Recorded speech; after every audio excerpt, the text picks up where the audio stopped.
రోమీయులకు రాసిన పత్రిక 4వ అధ్యాయము 18వ వచనం చదవండి ప్రియులారా. నాకు సమస్తము సమృద్ధిగా కలిగి ఉన్నది, మీరు పంపిన వస్తువులు ఎపఫ్రోదితు వలన పుచ్చుకొని ఏమీ తక్కువ లేక ఉన్నను, అవి మనోహరమైన సువాసనయు దేవునికి ప్రీతికరమును ఇష్టమునైన యాగమునై ఉన్నవి. చాలండి. ఎపఫ్రోదితు అనబడినటువంటి వ్యక్తి చేత ఫిలిప్పీ సంఘము పౌలు గారిని అనేకమైనటువంటి వస్తువులు పంపించినట్లుగా మనం చూస్తున్నాం. సంఘము ద్వారా, ఫిలిప్పీ సంఘము ద్వారా ప్రియులారా ఈ వ్యక్తిని పౌలు దగ్గర పంపించినట్లుగా మనం చూస్తున్నాం. నాకు సమస్తము సమృద్ధి కలిగి ఉన్నది. సమృద్ధి అని దేనికంటారు చెప్పండి? సమృద్ధి అని దేనికంటారు చెప్పండి? సమృద్ధి అంటే ఏది కూడా కొదువ లేకుండా, ఏ విషయమును కూడా డోకా లేకుండా అన్ని కలిగి ఉన్నప్పుడు దానిని ఏమంటారంటే సమృద్ధి అంటారు. అన్ని విధాలుగా పౌలు గారు ఇక్కడ సమృద్ధి కలిగి ఉన్నాడు. ఎవరిని బట్టి? సంఘమును బట్టి. సంఘమును బట్టి పౌలు గారు సమృద్ధి కలిగి ఉన్నాడు. మరి ఈరోజు జీవము కలిగినటువంటి సంఘాన్ని బట్టి ఒక సేవకుడు సమృద్ధి కలిగి ఉన్నాడా? ఈరోజు జీవం కలిగినటువంటి దేవుని సంఘమును బట్టి ఈరోజు దైవ సేవకులు సమృద్ధి కలిగి ఉన్నారా? ఈరోజు సమృద్ధి కలిగి లేరండి సేవకులు. అంత కూడా అరకొరగానే ఉంటున్నారండి. తినడానికి తిండి లేని సేవకులు ఉన్నారు, వేసుకోవడానికి బట్టలు లేని సేవకులు ఉన్నారు, ఉండడానికి ఇల్లు లేని సేవకులు ఉన్నారు, బండి లేక, సైకిల్ లేక, వాహనం లేక కాల నడకతో కొన్ని కిలోమీటర్ దూరం నడుచుకుంటూ దేవుని సేవ చేసే సేవకులు ఉన్నారండి.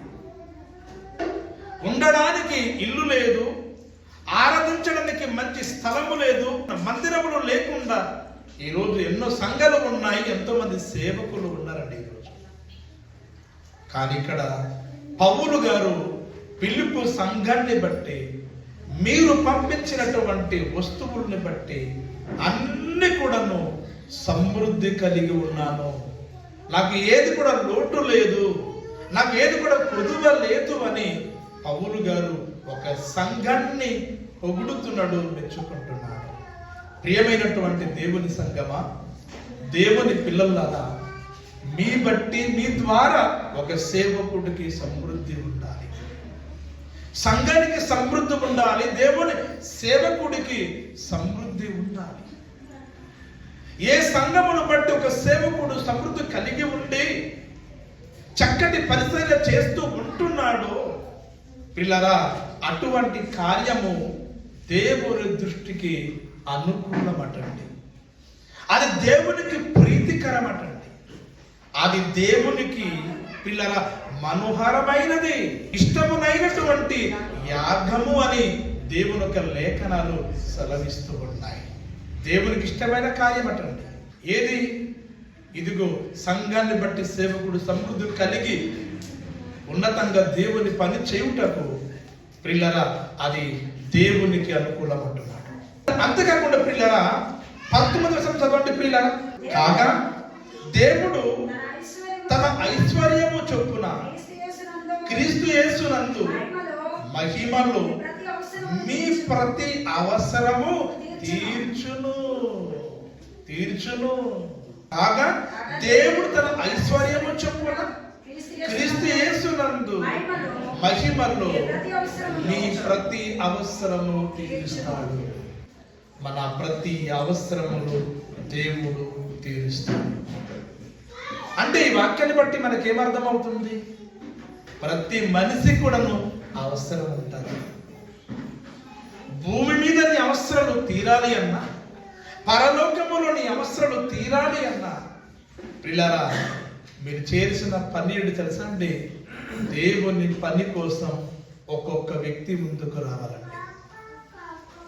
ఒక్కొక్క కుటుంబం, ఒక్కొక్క వ్యక్తి సేవకుని పోషణ గురించి, సేవకుని యొక్క సమృద్ధి గురించి ఒక్కొక్క వ్యక్తి ఒక స్పాన్సర్స్ గా మారాలి అండి. అలా మారినప్పుడు అది దేవునికి అనుకూలం, దేవునికి ఇష్టమైన యాగం అన్నాడు. అంతేకాకుండా ప్రియులారా, మీ అవసరాలు తీరుతాయి అంటున్నాడు. అది భూమి మీద కావచ్చు, అది పరలోకంలో కావచ్చు, మీ అవసరాలు తీరుతాయి. ఎందుకంటే మీకంటూ ఎన్నో అవసరాలు ఉంటాయి.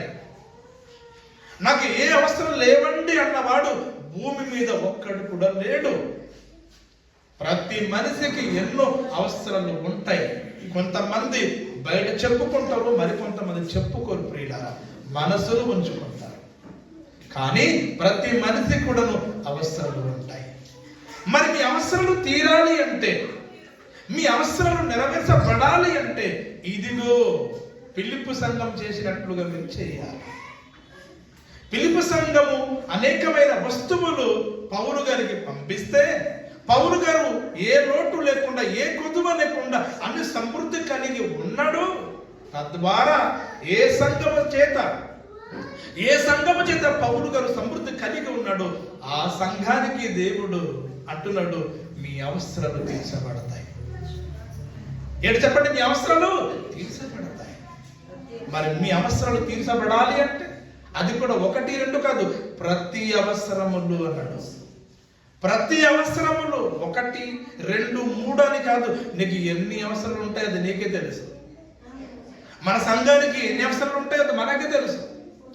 మీ ప్రతి అవసరాలు తీరాలి అంటే ప్రియులారా, మనం దేవునికి ఇవ్వడం నేర్చుకోవాలి.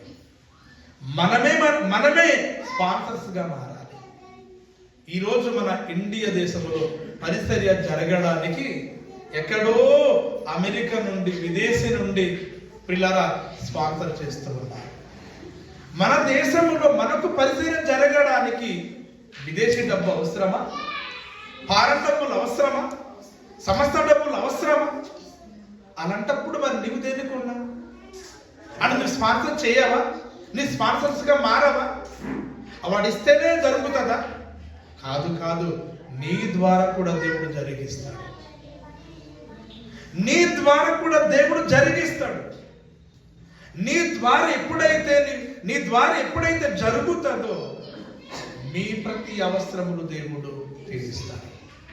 కనుక ప్రియమైనటువంటి దేవుని వల్ల మన సంఘములు ఎన్నో నీడ్స్, ఎన్నో అవసరాలు దేవుడు ఒకటి తర్వాత ఒకటి దేవుడు తీరుస్తూ ఉన్నాడు, సమకూరుస్తున్నాడు, మన అవసరాలు తీరుస్తూ ఉన్నాడు.